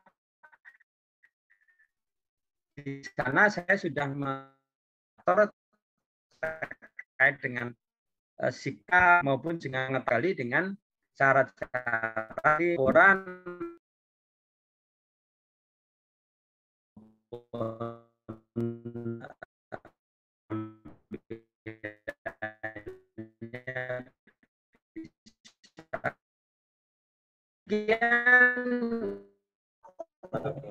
untuk Bapak Ibu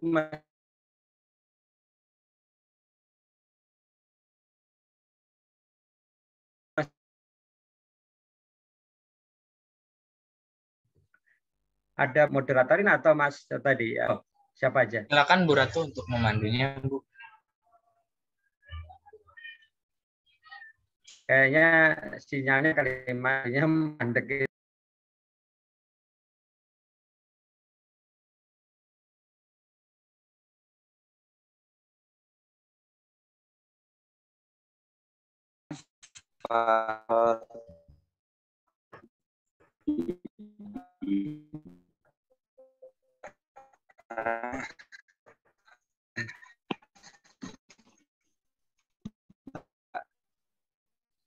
Berbicara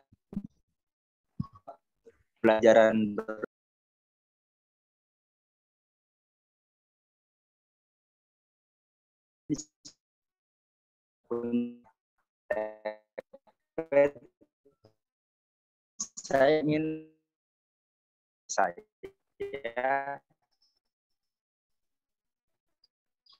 saya ingin menularkannya gitu, membantu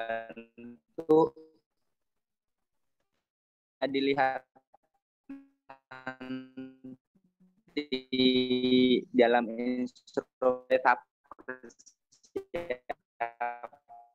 sampai itu paling aja nanti kalau ngetren-ngetrennya tentang authentic assessment ya Pak ya, penilaian Ya. otentik. Nah, apakah penilaian otentik ini sama dengan kayak penilaian diri tadi? Kemudian apakah itu hanya tepat untuk mengukur sikap saja atau memang dari kompetensi tadi, psikomotor, kemudian kognitif dan sikap juga? Terima kasih, itu saja mungkin Pak Ya. Dokter. Terima kasih Pak Anto Jayadi atas penelitian cukup bagus. Nah, sekarang ini kan ngetren model pembelajaran case based dan team based atau project based ya. Dan itu tidak hanya di sekolah, di perguruan tinggi termasuk saya menyusun, kalau di sekolah kan namanya RPP ya Pak. RPP atau perangkat pembelajaran lah ya. Perangkat pembelajaran itu RPP dan kelengkapan yang lainnya gitu. Kalau di tempat saya adalah RPS. Nah, itu harus sudah menerapkan proses baik case maupun project. Nah, kalau Pak Anton tadi punya project seperti itu bisa dilakukan mulai dari persiapannya. Contohnya begini, kita gali dulu, mereka kita berikan tugas, karena kalau project itu biasanya ada subnya juga ya. Nah, makanya perlu project itu perlu panduan yang jelas, panduan jelas terkait dengan projectnya. Kemudian juga langkah-langkahnya harus jelas. Dan yang terutama lebih jelas lagi adalah instrumen rubrik yang kita gunakan itu akan menjadi acuan untuk mengukur proyeknya. Contohnya persiapan begini.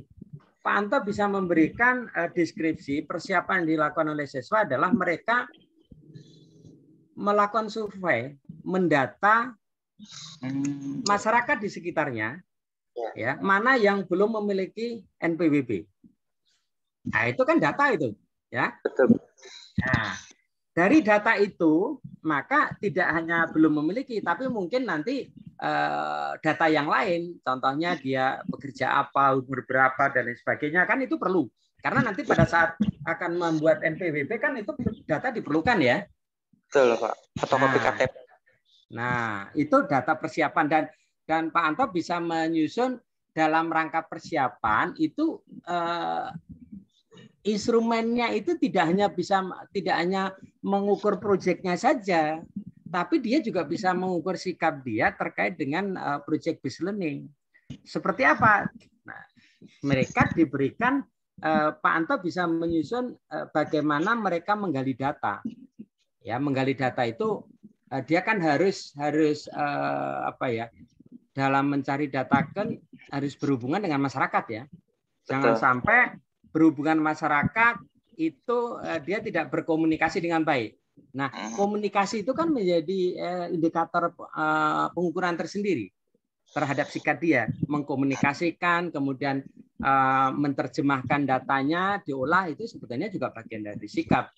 Bagaimana dia caranya menghadapi orang, mungkin pertama harus meminta izin dulu dan sebagainya. Jangan sampai dia datang langsung tahu-tahu, kamu punya ini enggak? Kamu punya kan nggak bisa ya? Buat daftarin NPWP. Iya. Untuk apa katanya? Jadi cukup komprehensif Pak Anto. Jadi sikap bisa kita gali juga gitu ya. Nah, kemudian data-data tadi akan menjadikan data dasar untuk membuat proyeknya. Nah, dari data itu sekarang didesain nih bagaimana cara membantu mereka untuk membuat NPWP. Maka ada disusun panduan itu bagian dari proyeknya. Jadi nanti siswa diminta membuat alur bagaimana membimbing masyarakat sekitar itu. Nanti kan bentuknya itu proyek itu bentuknya sampai kartu jadi kan. Itu produknya kan gitu. Nah, ya, jadi betul, Pak. nanti prosesnya itu mulai proses dia membimbing masyarakat setempat mendaftar sampai selesai. Produknya adalah kartu NPWP. Itu yang akan kita nilai juga. Tepat waktu tidak, itu jadi penilaian produknya gitu loh. Kemudian tadi data-data yang di NPWP itu cocok tidak dengan data yang asalnya, karena saya sendiri punya NPWP itu alamatnya tidak cocok, kemudian juga ada yang salah gitu loh. Nah, itu bagian yang tidak terpisahkan. Jadi satu proyek itu lengkap ya, dari persiapan sampai produk akhir, dan 3 aspek tadi sebetulnya bisa jadi indikator penilaiannya.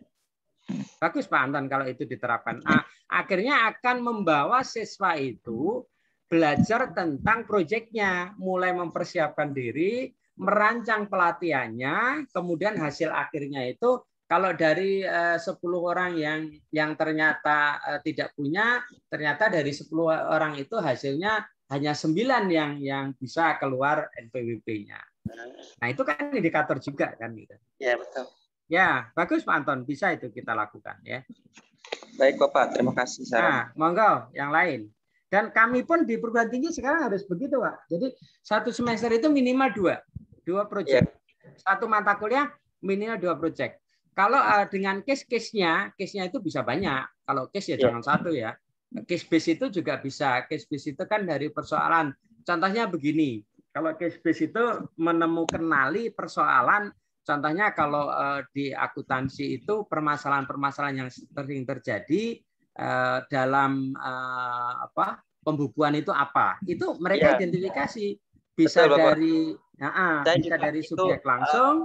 Project based learning-nya yang kedua itu Pak, membantu pedagang-pedagang usaha kecil itu membuat laporan keuangan untuk dalam rangka memperoleh pinjaman ke bank gitu. Karena memang persyaratan itu salah satunya harus ada laporan keuangan. Iya, bagus. Jadi jadi konsepnya sebetulnya antara case dan project tadi sebetulnya bisa berjenjang ya. Jadi untuk menemukan persoalan yang ada di lapangan itu menjadi case base ya. Kemudian nanti menyusun rencana aksi itu sebetulnya satu laporan sendiri case base gitu loh. Nah dari situ data itu menjadi bagian awal dari project. Itu nggak apa-apa karena nanti project kan mendesain ya. Datanya sudah ketemu di case base, kemudian didesain, kemudian nanti produknya masyarakat pasar memiliki buku-buku atau pembukuan yang bagus, yang rapi. Ya itu tadi Pak, kesulitannya memang menyusun instrumennya itu mungkin masih tidak terlalu kompleks, terlalu detail. Sebetulnya sederhana Pak Anton. Jadi gini, kalau instrumen supaya tidak terlalu banyak tadi bisa jadi satu secara terintegrasi. Seperti saya contohkan tadi, jadi sikap, proses, produk itu bisa diukur dalam satu topik ya. Atau kalau proyeknya satu itu, maka kalau dipecah-pecah instrumennya banyak memang. Tapi kalau bisa dijadikan satu, terintegrasi dengan baik, itu dimulai dari kisi-kisinya dulu. Jadi kisi-kisi yang mau diukur melalui persiapan itu apa, kemudian prosesnya apa, produknya apa, itu ditulis di kisi-kisi supaya kita tidak istilahnya ngarang-ngarang. Ini yang akan saya nilai yang mana gitu kan, kalau tidak di kisi-kisi nanti ngarang. Jadi kisi-kisi jadi acuan, jadi patokan pertama supaya Bapak Ibu tidak mengarang nanti yang akan saya tanyakan untuk menggali dia sudah mencapai kompetensinya belum, itu terarah gitu. Tapi kalau nggak ada kisi-kisi biasanya ngelantur ya, pertanyaannya kemana-mana. Ya, terus kalau tadi kan Bapak rubriknya itu lengkap banget persiapan ini berapa indikator muncul. Nah, saya belum bisa itu Pak, belum bisa. Ya, jadi nanti kalau mau dibuat proporsi bisa saja bobot. Persiapan itu bisa kita buat bobotnya contohnya 15% atau 10%. Proses karena ini menyangkut kompetensi, karena kita nilai kerja praktek, maka saya berikan sekitar 40-50%.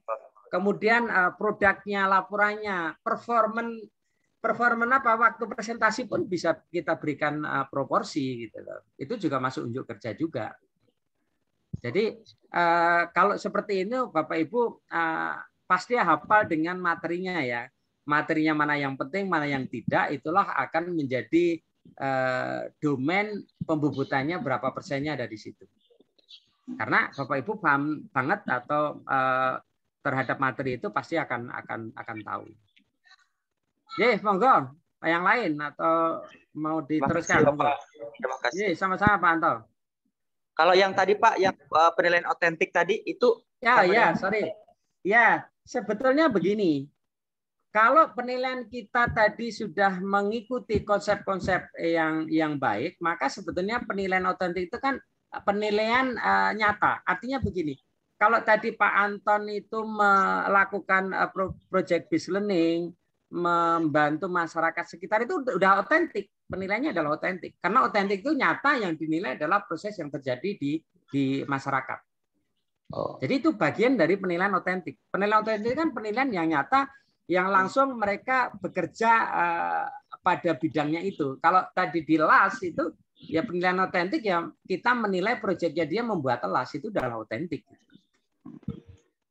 Berarti penilaian teknik itu bukan mengukur sikap aja ya Pak ya, tetapi semua ya. Iya, iya. Jadi otentik itu terkait dengan semua aspek tadi dinilai, juga terkait dengan bahwa penilaian itu sebetulnya menilai di dunia nyata yang sebenarnya, menilai dunia nyata sebenarnya. Tadi kalau konsepnya proyek itu kan dia mengerjakan sesuatu yang memang masyarakat perlukan saat itu gitu. Jadi keotentikan itu dilihat dari 3 aspek dinilai juga secara komprehensif. Yang kedua adalah bahwa penilaiannya adalah menilai kompetensi nyata yang digunakan di masyarakat sekitarnya. Itu adalah otentik. Tapi detail penilaian yang kita lakukan merunut pada aspek-aspek yang tadi sudah saya sampaikan itu sudah betul. Jadi sudah terintegrasi ya antara penilaian berbasis hot itu, kemudian penilaian kinerja dan sebagainya itu sebetulnya kalau Bapak Ibu tadi menggunakan apa yang saya sampaikan itu semuanya sudah masuk ke ranah ini. Nah itu guru-guru SMK memang dalam konsep penilaian baik itu otentik maupun penilaian kinerja praktek, proyek dan lain sebagainya sebetulnya sudah tidak asing lagi ya, kecuali teman-teman memang yang di sains, yang di sosial itu memang sangat jarang menemui, mungkin sekarang ini baru mereka paham gitu. Monggo masih ada yang lain kalau mau dilanjutkan, Mas. Maaf Bapak. Ya. Untuk sudah waktunya Mas Sate ya? Habis Pak. Karena ada sesi kedua ya. Iya Pak, betul untuk. Oh iya ya, oke. Bapak Ibu sekalian yang saya hormati, Pak Anto dan lain sebagainya, ya ada yang dari kompetensi teknik maupun yang lainnya pariwisata, saya sampaikan terima kasih atas kebersamaannya, atas partisipasinya, bisa bersama saya saling berbagi, ya kita diskusi saling memberikan support. Saya perlu pengetahuan praktis yang Bapak Ibu lakukan di sekolah itu suatu saat mungkin kita perlu juga melakukan penelitian di sekolah, model-model pembelajaran apa yang kira-kira sangat bermanfaat bagi kami untuk kita kembangkan. Untuk itu sekali lagi saya sampaikan terima kasih, dan yang kedua permohonan maaf saya apabila penyampaian saya kurang terarah, kurang bisa membuat Bapak Ibu nyaman dan lain sebagainya. Saya sebagai manusia mungkin juga banyak kesalahan. Saya mohon untuk dimaafkan dan selamat siang, salam sejahtera untuk kita semua. Wabillahi taufiq wal hidayah. Wassalamualaikum warahmatullahi wabarakatuh. Terima kasih Mas Satya, Bu Ami, terima kasih. Baik, terima kasih Bapak. Iya. Forumnya di sini juga Mas Satya ya, tidak betul Pak. keluar. Untuk forum selanjutnya di room sini juga Pak. Pak Bas yang langsung masuk apa pakai istirahat? Langsung Pak. Langsung ya. Oke, saya sambil nunggu Probas ya. Iya Pak. Sebelum itu sebagai jeda antara materi 1 dan materi 2, kita akan melangsungkan sesi dokumentasi terlebih dahulu nih bagi Bapak-bapak dan Ibu-ibu. Mas Satya, sebentar. Saya ada ini, mohon saya sampaikan di di chat ya. Untuk baik, bisa diisi oleh teman-teman di sini. Mohon dibantu. Ini linknya saya kasih di chat. Ya. Ya, disampaikan aja itu linknya ya. Untuk mengisi kuesioner hanya perlu waktu tidak sampai 5 menit. Ya. Pak Dokter, sekalian sebelum ditutup, kalau misalnya tadi yang project based learning saya itu instrumennya nggak perlu divalidasi, itu kan hanya guru saja yang membuat ya instrumen itu.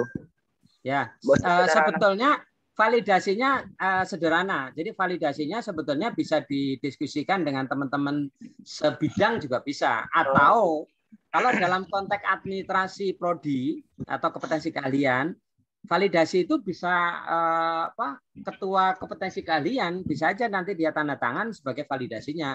Dan juga kalau membaca ada masukan-masukan ya nanti dirubah. Atau mungkin disampaikan sekilas di MGMP itu lebih valid lagi. Ya, tapi kalau untuk dokumentasi sebagai bahan administrasi mau akreditasi dan lain sebagainya, validasinya cukup tanda tangan ketua kompetensi keahlian ya atau kepala sekolah itu akan lebih bagus. Sudah bisa ya Pak ya untuk melakukan. Nah, iya. Tapi dalam konteks konten isi kualitas tadi kalau didiskusikan di forum MGMP atau mungkin di FGD kecil-kecilan itu akan jauh lebih bagus lagi, Pak. Baik Bapak. Yeah.